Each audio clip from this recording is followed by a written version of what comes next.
Hi, my name's Robert. I come to you as an automobile enthusiast that have maintained, serviced, and repaired my own vehicles in excess of 30 years. I've had a car that lasts over 400,000 miles. The current car that I'm driving has over 220,000 miles on it. It's a 95 model. So I hope you can benefit from the information I share.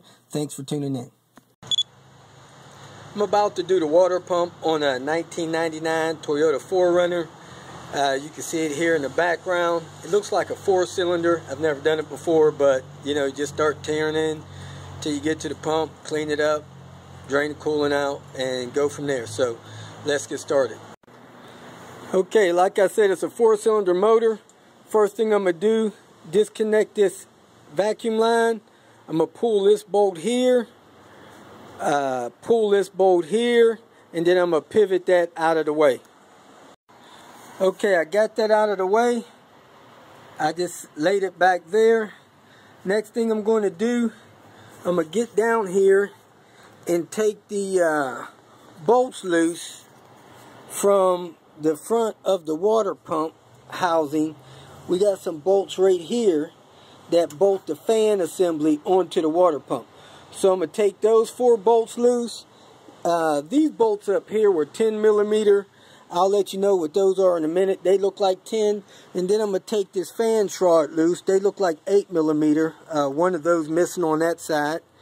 And one of them's missing on that side. So I'm going to take that fan and shroud up all together. So I'm going to do that. Okay, I got this fan shroud loose. I got those bolts down there loose from the pulley that holds the fan on. Now I'm going to take the alternator loose to loosen that fan belt so I can pull that fan belt off and get ready to take this fan loose from the pulley. Okay, just to recap, these shroud bolts were 10 millimeter. The nuts that were on the front of that fan pulley, those were 12 millimeter. I had to use a box end to get those. Now this is a 12 millimeter, and I realized that's the alternator. So I took the front bolt loose here from the alternator.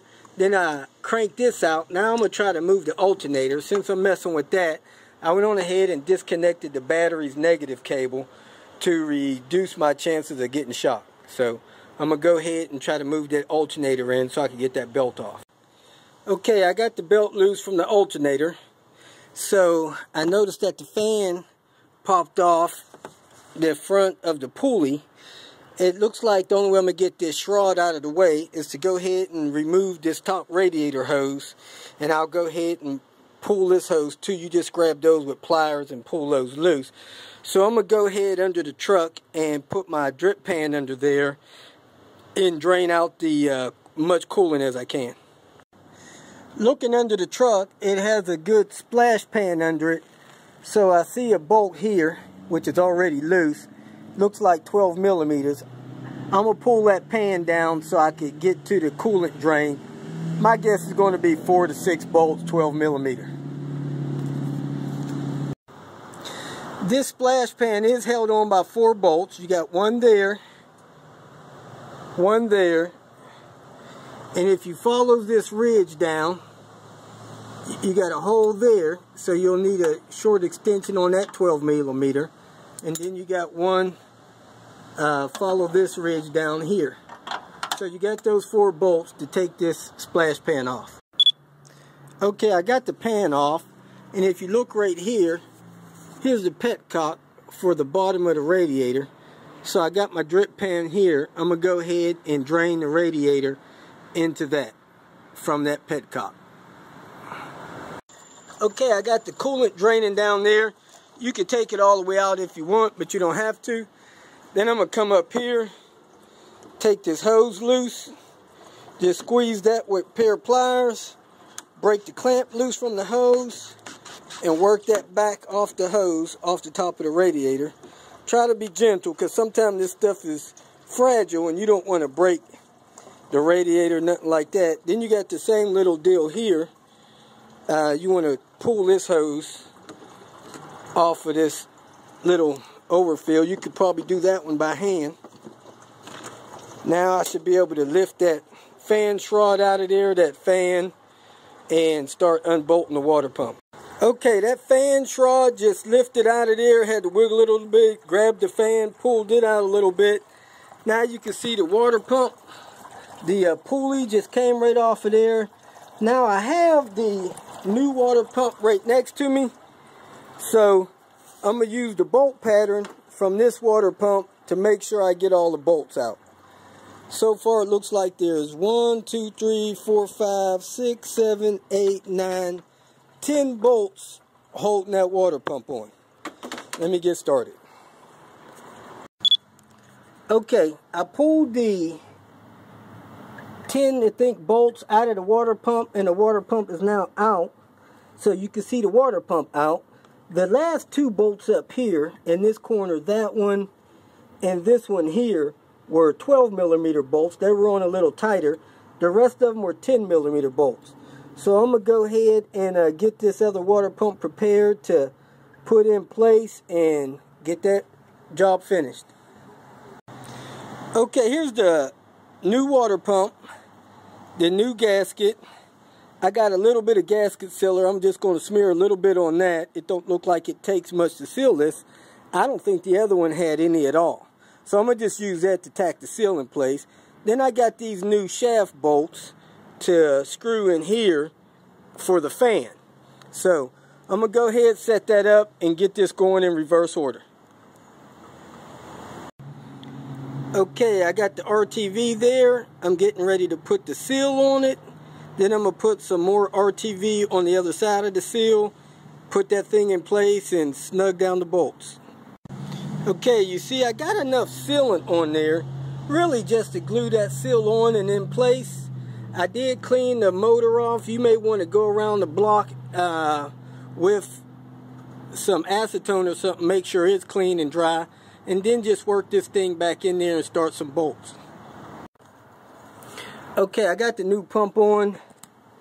I snugged the bolts down tight.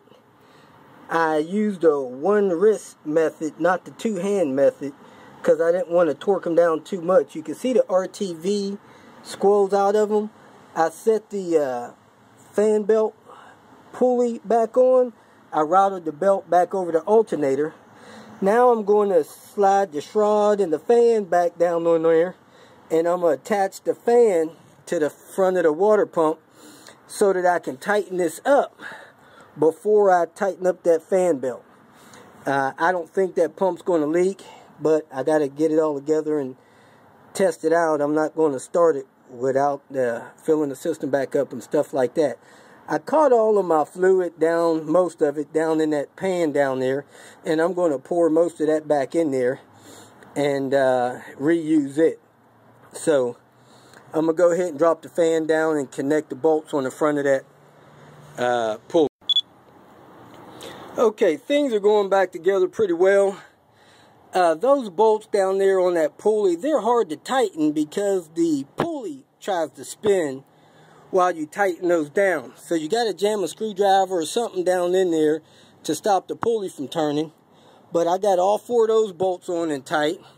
I got my alternator slack pulled out of my belt and the alternator bracket tightened. I got the screws back in the top of the shroud. Again, the screws were missing from the bottom of the shroud, so I'm going to put some zip ties down there. My fan is on. My pump turns. Before you put the pulley and stuff on, you want to turn the pump by hand. Make sure the pump turns. I got my hose connected here. I'm going to go ahead and connect my hose for the overfill drain. Got that connected. Then I got my line that goes across the top of my shroud. Vacuum. A couple more final notes. I filled the radiator up as far as it'll go. I'm sure it'll burp.